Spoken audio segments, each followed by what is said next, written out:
Finishing off the build.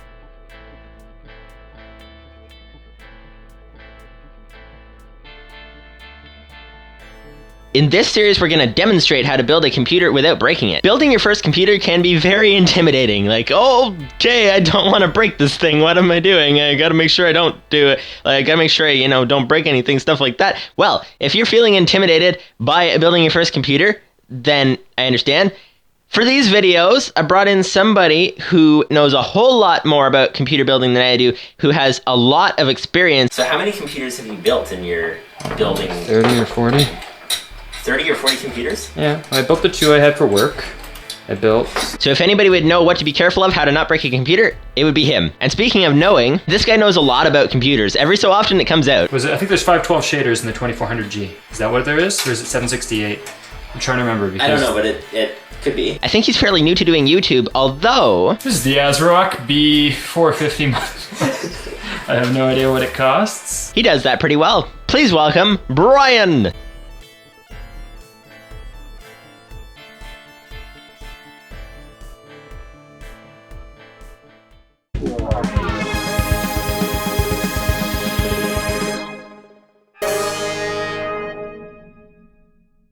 So you have 2 intake fans, right, and an exhaust over here. Right. Speaking of fans, I heard something about positive pressure, negative pressure. Yeah, so you could do positive pressure. You're not going to have it right now because positive pressure, if you put 2 fans across the top here, and you have them blowing air down into the case, then it pushes so that the air is like squeezing and it forces it out this way. There's a bunch of diagrams you can see online about what that should look like. Okay. I mean, this is pretty much it with yours because the GPU's in the SSD. Right here. Right here. So positive pressure airflow is desirable. Because it stops stuff from coming into your case. Yeah, so it stops bad things from coming into your case. So here, this is cool because modern cases have these. When SSDs first came out, they didn't have anything like this in cases. So now they have these bays for SSDs. Okay. Oh, that's nice. So sort of a bay on top there. Yeah, so it just locks it down so that it stops it usually. Once you unscrew it, just like something you can slide out. So, yeah, I think it does somehow. They were just saying, oh, it just pops it.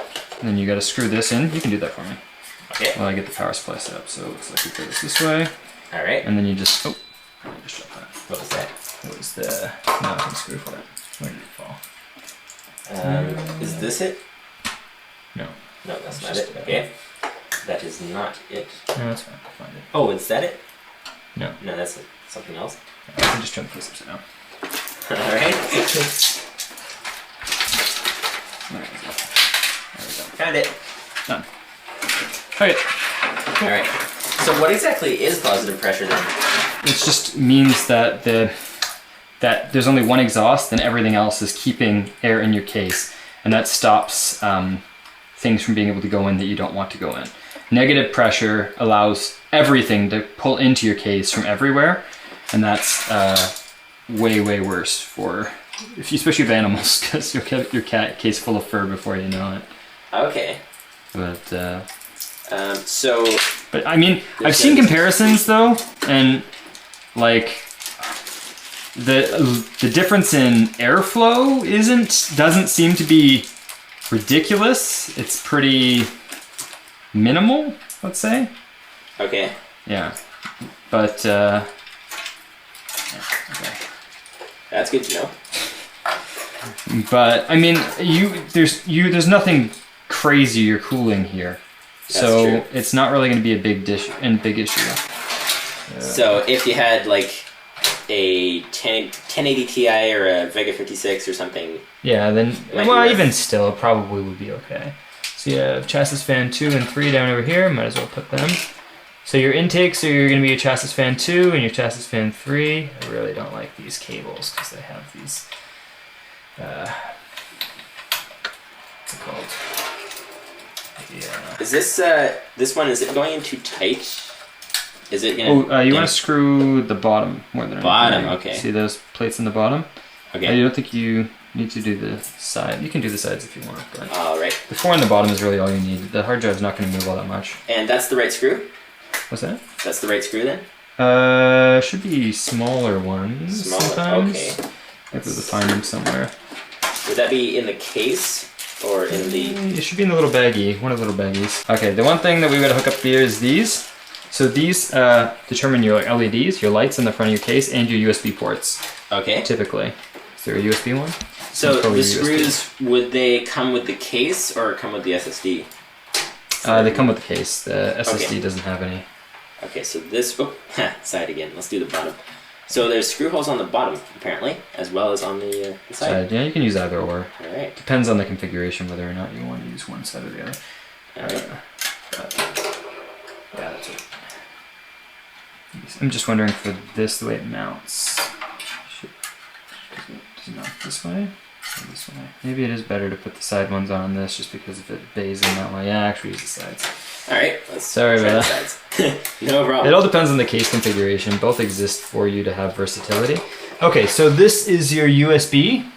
So this is going to give you probably, I'm hoping USB 3.1? It's a 3.0, I think, was the case, and the motherboard was 3.1. Okay.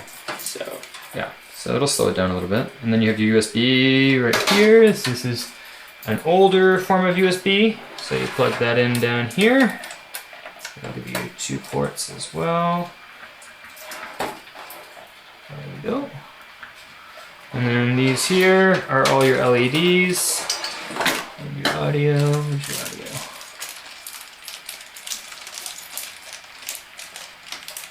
HD audio. We'll do all the LEDs first.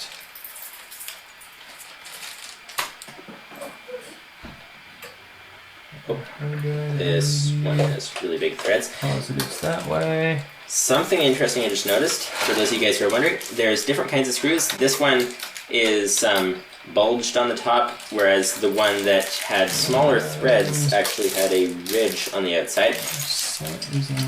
That's probably different with every case, but yeah, if you can sort of see, there's a ridge on it.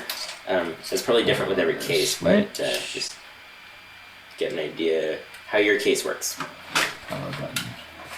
Thanks for calling it power button and not switch case. Confusing labels? Yeah, it's just different labels. HD audio goes over here. So, I'm going to leave it up to you to wrangle these cables. Alright. So all of these cables, this is obviously terrible cable management. So what you have to do is twist tie them in ways that conceals them, makes it easier, gets all this garbage out of the way and look nice. And you can run some stuff under the board sometimes, but I don't think it's a big a deal. As long as you have a clearing for the GPU, it's just going to look uglier if you look inside the case. Okay. I think we're mostly done. You got your cooling, you got power to it, you got your RAM, you got your APU, you have HDMI for the APU. Do you have a monitor with HDMI? I have VGA. That is on the back of the motherboard. There's a VGA. Okay, there is. D-sub. I don't know why you still use D-sub, but... That's the monitor I have. Yeah. Anyways, when you get the chance, you should be able to slide out. If you want to put in a CD-ROM or something like that, you just pop them in here. Right, and where would that go? These right here, so you just take these off and you screw it in. Now, those SATA, I think, right, for the... So yeah, SATA is all your interface. So you'll see here, you have a variety of SATA ports along the side. Okay. So we're just going to use the first one for your hard drive. And then if you want to do another one, you would use it for... You got those screws in yet? Yeah, I think they're done. Okay. And we need one more, the one that I pulled off. Where's the one I pulled off the case? Is that this one? Yes, I think so. So the SATA cable had multiple SATA plugs on the one cable. Can you plug 3 different drives onto one cable, or is that not the way it's designed? No, sometimes they are. It depends on your case. Sometimes you have, usually they do that with the SATA powers, the powers for your SATA. Okay. So, like for instance, we're going to need one. Where's the SATA power? So your power supply should come up with a ton of extra stuff. So one of them will have a bunch of SATA powers, right? And you can use this to power your CD-ROM, your everything. I gotta get going soon, so I will get this going. All right. And then I will have to be on my way. So this will be right here. You see all these SATA powers? And on this, when you want to hook up a GPU, there's one of these that'll say GPU or VGA. It depends on the cable. So VGA. And what you end up doing is plugging it into the VGA, and then you can run it to the power. You really don't have too much here that requires power. Okay. So, anyways, hold this for a second. Oh, yep. So what we're going to do is we're going to plug this SATA into the SATA. Where's the SATA? We'll do SATA 1. So the power supply SATA cable can have multiple, and that is Yeah, so this fine. can plug 3. So you could do 2 hard drives, you can do a hard drive, and you can do a CD-ROM. So you'll have most of them available because, except it's always annoying to manage it. Okay. So you'll see here, drop this one in before I move this in place and get these under here. It's going to be pretty messy. I'm going to leave the cable management to you afterwards because I got to run with my kid. All right. But, well, thanks for all your help. no worries. Just make sure it boots first. Plug this in. There you go. All right. Where's that Screw? You don't need the screw. Oh. Fumbly fingers. Plug this in. And do you have the monitor cable ready? Monitor cable. And the power cable? Once we tilt this computer up, I'll have to set the monitor on the desk here. So I usually leave it open to make sure it boots. All right. I'll clear some area. Whoop. Troubleshooting, but these are pretty good. You just need to actually plug in your SATA for your hard drive.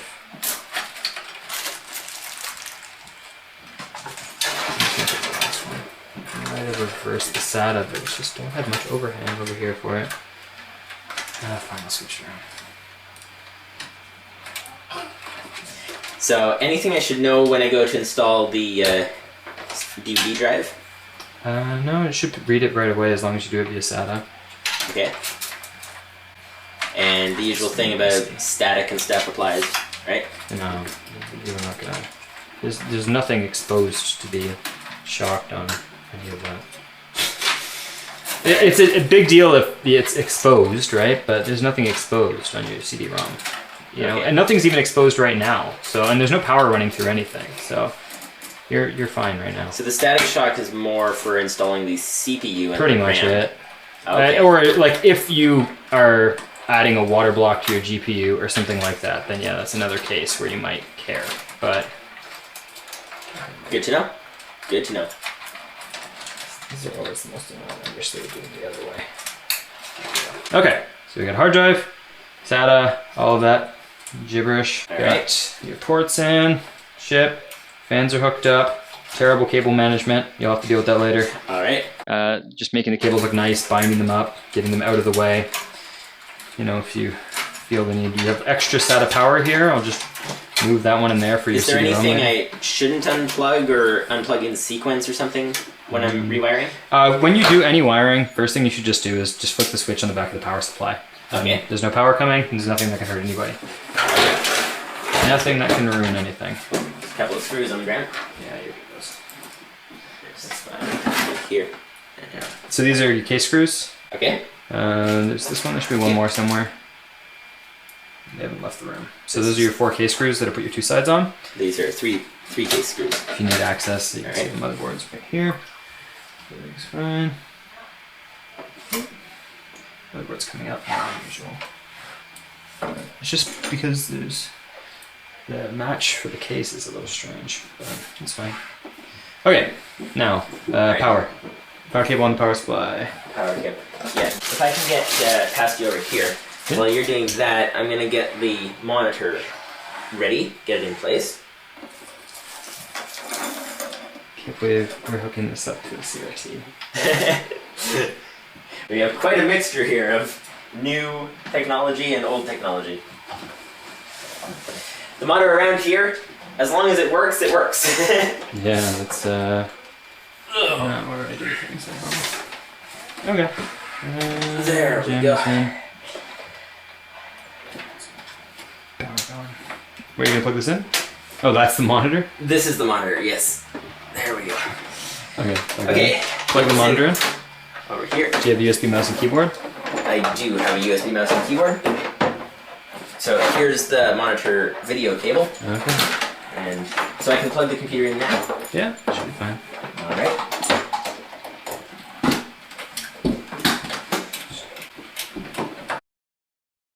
If you get 4 sticks of RAM, you're gonna have to rotate the cooler. Alright. Okay, you ready? That should have turned on. Why didn't it? Oh, it's because I don't have it plugged in all the way in the back. You have to get it all the way in, I think. Yes, there we go. Now it's on. Yeah. Cross your fingers. Alright. Oh, it lit up. That's good. Fans are spinning. Yeah. All the fans are spinning. Fans are spinning. Spinning fans, that's good. Yeah. Sending out a video signal. There's the odd chance it only sends it out through HDMI right now. Okay, we have a big TV up on the wall downstairs. Oh. I don't know if... Is it just the one? It only has one input on the monitor. Is it all the way in the back? Yeah, all in. Power's in. No smoke. No smoke. The lights just went off. Turning off on its own. Turning back Does the BIOS need to be flashed or something? It's a 450. No, it doesn't. If it was a 350, then yes. Okay. Booting out. Oh, yeah, you'd have to hook it up to the TV downstairs to find out if you don't have a monitor handy. Alright. That. Would it automatically shut off like it's doing if it didn't see a video signal, or? No, shouldn't for a video signal. So why is it shutting off like that? It just did it again. Question. I can't tell unless it's displaying something. You turn it off hard right now.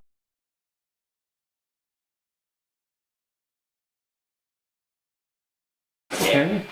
So we'll have to take it downstairs. Okay, I'll come and do that with you real quick. I guess we'll turn this video off. Yeah.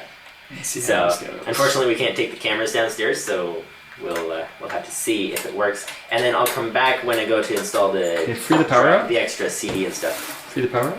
Free the power. The power up cable? Oh yeah, get the power cable.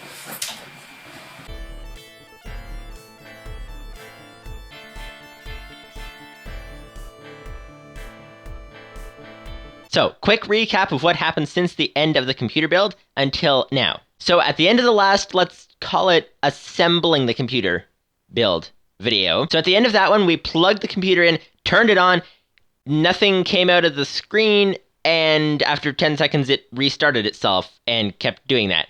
Something's not right. So Brian and I thought that perhaps the problem is that we're using such an old display. We're using a VGA display. The plug's called a D-sub plug, I think, for those of you guys who are familiar with that terminology. But perhaps because it's such an old type of display, the modern computer doesn't support it naturally, I guess is the word. Maybe not the word, but it's possible you have to go into the settings and change a setting to allow it to use that as the primary display. That's kind of what we're thinking. So we said that we were going to take the computer downstairs, try it in the TV downstairs, which is HDMI, and see if it will actually load and show on the HDMI screen, show whatever message it is giving that says why it's restarting every 10 seconds. So a quick recap what happened.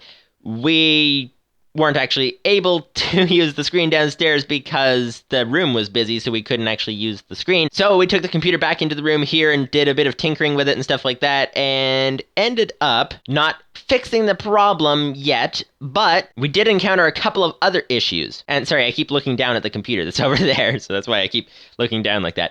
But we realized that this back panel here, this silver plating thing was... Silver plating? No, it's not. It's more like stainless steel or something. We found that it was not in quite right in the position it's supposed to be in, and in order to fix it, we had to actually... These ports, by the way, are directly connected to the motherboard. These are the ports back here. So we found that we had to actually unscrew the whole motherboard and move it a little bit just to get this this panel in the right place. So we did that. What did I just unplug? Because it's not the clock radio. Oh, I think it's just the radio up there. Let me see if... Yeah, so it's the radio up there. Okay. So we unscrewed the motherboard and moved it over, got the thing in the right place, put the motherboard back, screwed it back in, except that the place the screws are supposed to go into was stripped. This thing, which I think it's called a motherboard standoff, it's basically what it does is on this side you screw the screw into it, and on this side it's got a screw thing that it goes into the case. I think it came with the case, is what it came with. But anyways, it goes into the case. This is a replacement, by the way. This isn't the actual one. Screws into the case, and then the screw goes through the motherboard into the thing over here. The issue was that those standoffs, where they're supposed to screw, where the screw's supposed to go into the standoff, was actually apparently very weak metal. It sounds like some people are having that problem with this case. Not sure, but it seems like we're having the same problem. So then what happened, we'd already been going for a long time actually building the computer, and Brian had to go home. So long story short, he wasn't able to come back, just the timing didn't work out and stuff like that. But he gave me some screws and standoffs and things to try and see if they work, so we're gonna give that a shot. So what we're gonna be doing in the next few videos possibly is reseating the motherboard, which means we have to basically take the motherboard out. Hopefully not all the way, but we have to get the standoffs underneath the motherboard to put the new standoffs in. Also figuring out why the computer wasn't booting in the first place. Also, I'm going to attempt to rotate the CPU cooler around because we discovered, I think it was in the other computer videos, we discovered that the CPU cooler is going a little bit too far this way. It's actually over top of the memory slots a little bit. Hopefully that's all that will need to happen to troubleshoot this, but we shall see. So that's a quick recap of what happened in between episodes. Now, let's get into the video.